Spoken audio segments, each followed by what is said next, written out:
imamo jednu školu koja je sigurno rekorder, to je srednja škola Ivanec, znači nije u središtu županije, ali 160 učenika je ove godine bilo van. To je jedan nevjerojatan kapital kojeg mi ne možemo niti sami isfinancirati, niti ga možemo dati. Oni uče jezike, uče kulturu, jedno ponašanje koje je nevjerojatno važno i vi dobivate jednu novu sposobnost koju da nema Erasmus programa mi ne možemo osigurati. Ali danas je jedan od ključnih dimenzija obrazovanja obrazovna ili školska kultura. Prvo, sigurnost u školama. Kako u učionici, tako u školi, tako unutar školske zajednice.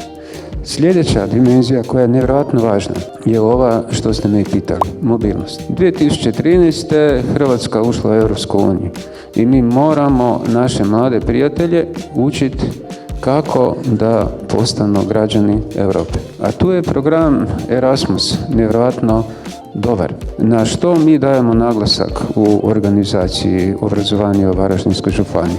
Da sve naše škole imaju akreditaciju. To je prvi korak, onaj nulti korak gdje u biti vi dobite akreditaciju i onda imate 3-4 godine ili na koliko ste dobili akreditaciju, prijavite program i vi putujete, vi surađujete sa drugima.